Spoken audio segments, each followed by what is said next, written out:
তো hey guys, আজকে চলে আসলাম বিরিয়ানি বানাবো আমরা। আপনারা দেখতে থাকুন কী কী লাগে। পেঁয়াজ কেটে নিয়েছি, টমেটো, কাঁচা লঙ্কা, আদা, রসুন, আলু কেটে নিয়েছি। আর এই যে এটা পেঁয়াজটার জন্য পেঁয়াজ। আর এই যে জিরে, ধনে, এই মৌরি আর এই শুকনো লঙ্কা, এগুলো সব এই জলে ভিজিয়ে দিলাম। এগুলো এবার মিক্সারে বেটে নেব। আর এই যে পেঁয়াজ,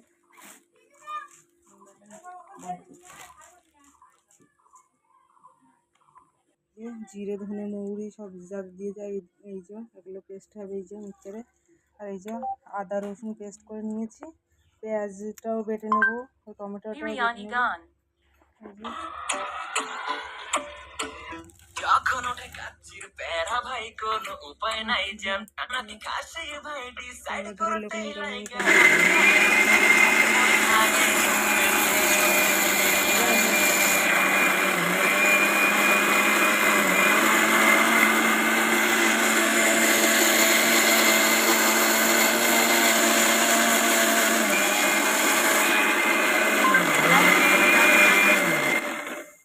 দেখি হলো।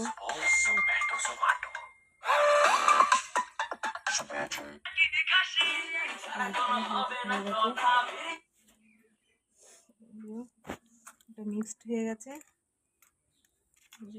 জিরে, ধনে, মৌরি, শুকনো লঙ্কা, আর যে সব টমেটো, পেঁয়াজ, আদা, রসুন, টমেটো সব টমেটোগুলো মিক্সড করবো। এটা নিলে তেলটা প্রচণ্ড আদা রসুন মাটন নিয়ে নিয়েছি।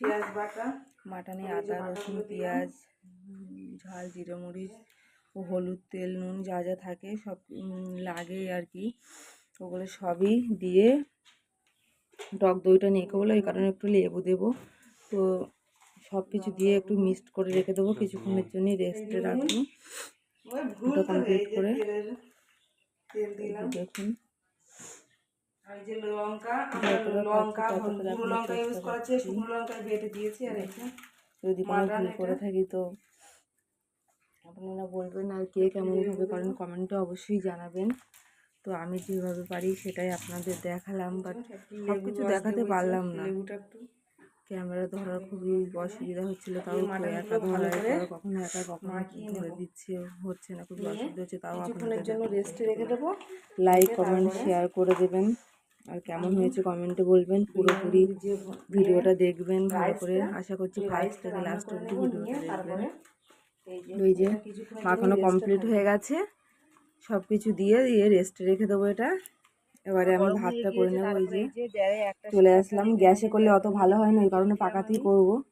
তো এই যে জল দিয়েছি, জল গরম হয়ে গেছে, ওতে তেল দিয়েছি, রিফাইন তেল, অনেকে ঘিও দিতে পারবে, আমি তেল দিয়েছি। তারপরে এই যে স্বাদ মতো লবণ, যে যেমন খাবে। এই যে তারপরে দারচিনি লবঙ্গ এলাচ তেজপাতা সব কিছু দিয়ে দেবো। আর চালটা আমি আগেই ধুয়ে রেখে দিয়েছি। এবারে ফুটে উঠলে জলটা গরম হয়ে গেছে। তো এই যে দেখুন জল গরম হয়ে গেছে, চালটা আমার আগে থেকে ধোয়া আছে, চালটা দিয়ে ধোয়া ছিল চালটা। এই যে চালটা এবারে দিয়ে দেবো, চালটা দিয়ে দেবো। 80% লাভিয়ে নেব। 80% দেখতে পাচ্ছেন ভাতটা 80% হয়ে গেছে, এবার আমি লাভিয়ে নেব। আর ভাতটা সবসময় সাদা কেনা জলটা দেওয়ার জন্য, কারণ কেনা জল খুবই সাদা হবে, কারণ কেনা জলে করেছি তো ভাতটা সাদা হয়েছে। কলের জলে করলে অতটা সাদা হবে না। কলের জল দিলে তো এতটা সাদা। তো এই যে কেনা জলে করেছি, আপনারা সবাই কেনা জলে করার চেষ্টা করবেন। তো দেখুন ভাতটা হয়ে গেছে, আর ভাতটা করতে হবে 80%, বেশি করলে হবে না। তো এই যে তারপরে কড়াতে তেল দিয়ে দিয়েছি পেঁয়াজটা ভাজার জন্য। তারপরে তেল দিয়ে দিয়েছি, পেঁয়াজগুলো দিয়ে দেবো। দিয়ে এখানে তো ক্যামেরা ধরতে একটু সমস্যা হচ্ছে। তারপরে এই যে পেঁয়াজগুলো দিয়ে এই যে পেঁয়াজটার জন্য পেঁয়াজটাকে লাল লাল করে ভাজা করে নেব। তো এই যে পেঁয়াজটা ভাজা করে লাল লাল করে তুলে নেব আলাদা পাত্রে, আর তেলটা আলাদা পাত্রে রেখে দেবো। তেলটা দিলে টেস্টটা বিরিয়ানির দ্বিগুণ হয়, ওটাই খুব সুন্দর টেস্ট বাড়ায়। তো ওই যে আবার কড়াতে তেল দিয়ে দিলাম, দেখতে পাচ্ছেন। ওই যে তেলে আগে থেকে আমার ফুড কালার মাখানো ছিল, আলুগুলো ভেজে নেবো। এখন আলু তো গলছে না অত, ওই কারণে আলুগুলো আমি দু টুকরো করে নিয়েছি, আজ তো আলু দিইনি। তো এই যে আলুগুলো লাল লাল করে ভেজে নিয়েছি, মাংসের সঙ্গে ওগুলো কষি নেবো। বাট এখন আলুগুলো গলে না, ওই কারণে আলু না গললে আমাদের খেতে চায় না। তো এই যে আলুগুলো ফুড কালার দিয়ে মাখিয়ে লাল লাল করে ভেজে নিলাম। তেল দিয়ে তারপর তেলের উপরে আদা রসুন পেঁয়াজ লঙ্কা অল্প অল্প দিচ্ছি, কারণ মাংস মাটনও অল্প ছিল, কারণ আগে আমি মাটনে সব কিছু মিক্স করে রেখে দিয়েছি, যা যা মশলা লাগে মাংসে আপনারা জানেন, তো সেগুলো দিয়ে আগে আমি মাটনটা মিক্স করে রেখে দিয়েছি। আর এখন অল্প অল্প দিয়ে এগুলো মাটনটাকে দিয়ে একটু ভালো করে কষে নিয়ে তো রান্নাটা করবো। তো দেখুন যতটা পাচ্ছি দেখানোর চেষ্টা করছি, যদি ভুল হয়ে থাকে ভুল করে থাকে তো আপনারা সেখানে একটু বলে দেবেন। পাকাতে বিরিয়ানিটা খুবই সুন্দর আমার মনে হয়। গ্যাসে এই যে মাটনটা মাখানো ছিল আগে থেকে রেস্ট ছিল কিছুক্ষণের জন্য, আপনারা দেখেছেন। এই যে মাটনটা ফাইনালি দিয়ে দিলাম, তারপরে এই যে মাটনটা ভালো করে কষে নেবো। এই যে জিরে ধরে মৌরি ছিল, আর মাটনে আগে মাখিয়ে রেখেছিলাম বেশি করে হলুদ দিয়েছি, তো হলুদটা আর লাগবে না, লবণও বেশি দিয়েছিলাম, লবণ এখন লাগবে না, যদি বা লাগে পরে স্বাদ মতো দিয়ে দেবো। তো এই যে ফাইনালি মাটনটা কষে নিয়েছি, মাটনে তেল ছাড়ছে দেখুন, যতক্ষণ না ভালো করে তেল ছাড়বে ততক্ষণ আমি এটাকে কষবো, কারণ মাটন গলতে একটু দেরি হয় এই কারণে। দিয়েছি একটা মাখানোর সময় দিয়েছি লবণ, স্বাদ মতো লবণ সবই দিয়েছি, দিয়ে তারপরে এই যে আমার কমপ্লিট হয়ে গেছে কষা। দেখুন এই যে তেল ছেড়ে গেছে দেখতে পাচ্ছেন মাংস থেকে। তো এই যে মাটন বলে একটু বেশিক্ষণ অনেকক্ষণ কষলাম, আগে সব দিয়ে রেখেছিলাম তো জল দিয়ে ফোটাবো। তো তো দেখুন তেল ছেড়ে এখন ওই গেছে, কারণে আর কিছু দিচ্ছি না, তো লাগলে পরে দেবো। তো এই যে হয়ে গেছে, মাটনটা তেল ছেড়ে দিয়েছে বলে এবারে একটু জল দিয়ে দিলাম, এই যে একটু বেশি করে জল দিয়েছি, কারণ মাটন গলতে একটু দেরি হয় তো এই কারণে, ফোটাতে হবে। আর না গললেও ভালো লাগবে না, ওই কারণে একটু জল দিয়ে দিয়েছি বেশি করে। তো দেখুন এবারে এটাকে ভালো করে ফুটিয়ে নেব, নিয়ে মাটনটা ভালো করে রান্না করে নেব। আলুগুলো ওতে দিয়ে দিয়েছিলাম কারণ গলবে না বলে। তো এই যে মাটনটা এবারে লাভিয়ে নেব, বসিয়ে দিয়ে যে মাটন কমপ্লিট হয়ে গেছে ফুলফিল, দেখুন মাটনের কালারটা কেমন সুন্দর এসেছে। তো এই যে মাটন করে কমপ্লিট, এদিকে এই যে হাঁড়ি নিয়ে চলে আসলাম, ঘি ঝরিয়ে নিলাম হাঁড়ির ভিতরটাতে সুন্দর করে। আর এই যে আটাগুলো আগে থেকে মাখানো ছিল, সব কিছু দেখাতে পারলাম না, তো মাখিয়ে রেখেছিলাম, মাখিয়ে রেখে ওটাকে কি করলাম চারি ধারে তোমাদের দাদাভাই একটু হেল্প করলো, আমার দিয়ে দিয়েছিল, আর ওইদিকে ঘিটা হাঁড়িতে লাগিয়ে নিচ্ছিল, আর আমি এই সাইডে গরম জল করে নিয়েছি, আমুল দুধ এনেছিলাম, আমুল দুধটা দিলে টেস্টটা খুব সুন্দরই হয়, তো আমুল দুধ গুলে নিচ্ছি এই যে গরম জলে দেখুন। তারপরে কালার ফ্রুট দেবো অল্প করে, বেশি কালার দিই না, কালারটা হলেই কি সুন্দর হয়। আমাদের দাদা ভাই এগুলো সব আমাকে হেল্প করে দিয়েছে, তো আটা লাগিয়ে দিয়েছে এই যে ধার দিয়ে, তারপরে ঘিও লাগিয়ে দিয়েছে, আর আমি এই যে এদিকে এটা ফুড কালার দিয়ে দুধ দিয়ে আর ওই যে কেওড়া জল গোলাপ জল, তারপরে ওই যে লিকুইডগুলো লাগে ওই দুটো লিকুইড, ওগুলো সব একসঙ্গে মিক্স করে নেব। তো দেখুন কালারটা বেশি দিইনি, বেশি কালারটা খাওয়াই খারাপ, তবুও না দিলে একটু ভালো লাগে, তো হালকা করে দিয়েছি। এই যে ফুড কালার দুটো দিয়ে দিচ্ছি,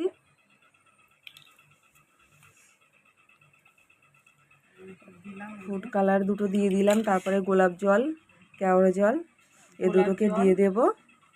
এই যে এগুলো দিয়ে ভালো করে মিক্সড করে নিয়ে নেব। গোলাপ জল কেওড়া জল এই যে দিলাম,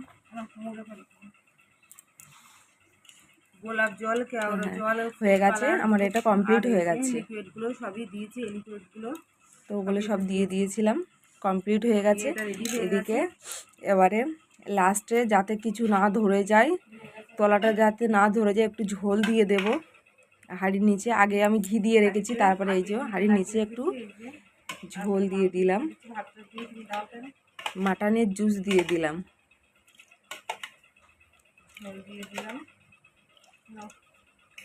জুসটাকে এই যে দিয়ে দিচ্ছি। তারপরে তোমাদের দাদাভাই এই যে উপর থেকে ভাত দিচ্ছে। তো দেখুন কে কেমনভাবে করেন অবশ্যই বলবেন, আমরা এমনভাবে করি, তো এটাই আমরা বললাম দেখালাম।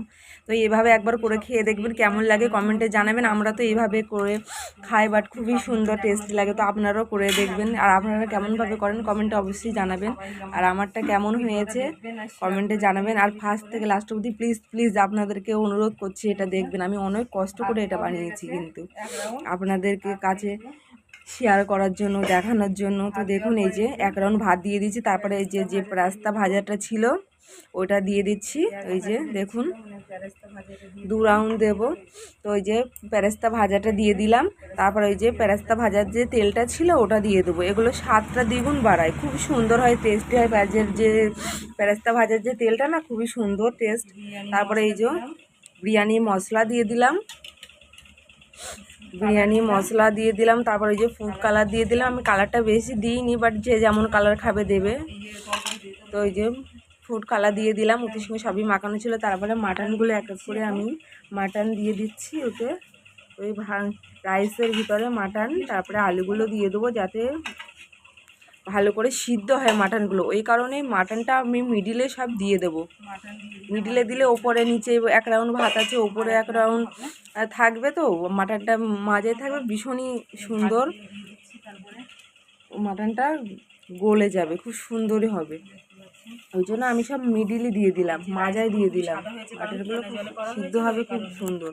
তো এই যে রাইস দিয়ে দিয়েছি। রাইসগুলো খুবই সুন্দর সাদা হয়েছিল, কারণ আমি কেনা জলে রাইসগুলো করেছিলাম। তো কখনো রাইস কখনো ভাত বলছি, কিছু মনে করবে না। যখন যেটা ভাত, এই যে আবার উপরে দিয়ে এই যে আবার পেরেস্তা ভাজাটা আবার দিয়ে দিলাম। প্রথম রাউন্ড হয়ে গেছে, দ্বিতীয় রাউন্ডে দিয়েছি মাটন, তারপরে তৃতীয় রাউন্ডে আবার এই যে ভাত দিয়েছি। তারপরে ডিম দিয়েছি। আমাদের বাড়িতে ডিম কেউ খেতে চায় না, ওই কারণে এই যে যেমন পারবে ডিম দেবেন। এই যে ডিম দিয়েছি, তারপর পেরেস্তা ভাজার তেলটা পুরো দিয়ে দিচ্ছি। তো তারপরে এই যে দেখুন দিয়ে দিলাম। তারপর ওই যে ফুড কালারটা যা আছে ওটা পুরোটাই দিয়ে দেব।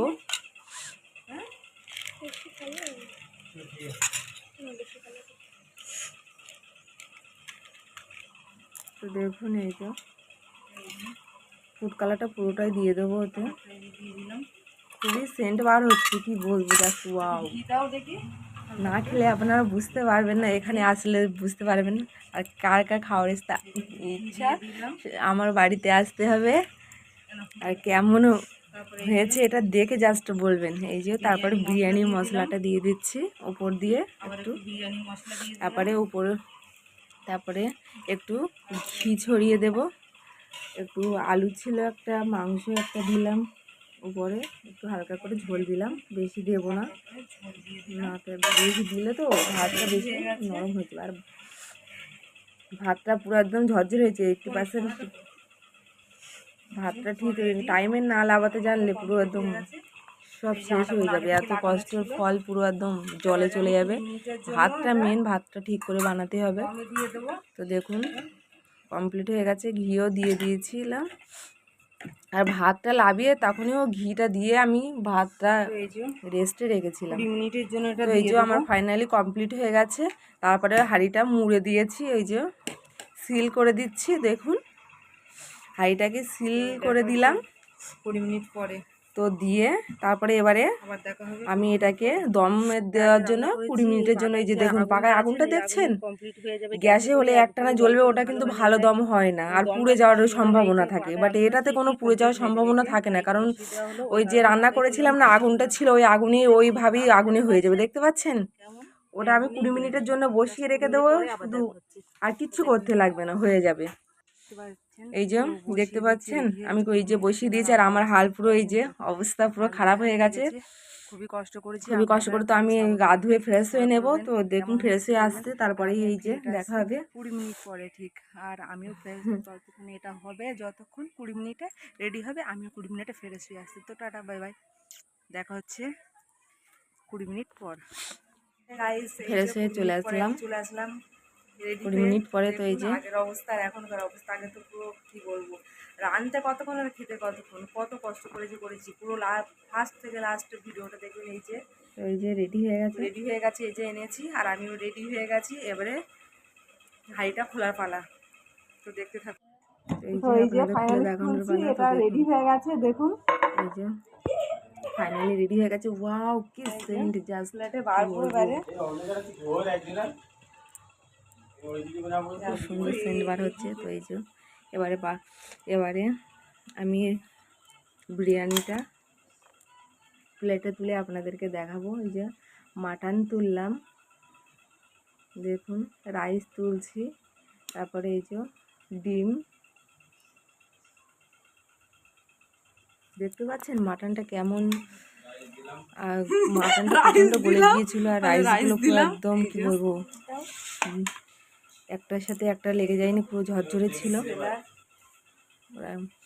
তো দেখুন এই যে স্যালাড, শসা, লঙ্কা, পেঁয়াজ, এই যে আমার ফাইনালি আমার বিরিয়ানিটা রেডি হয়ে গেছে।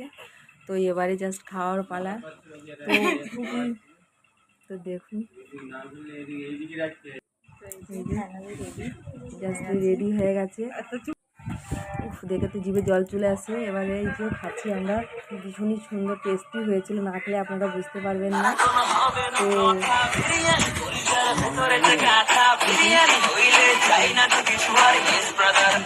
বিরিয়ানি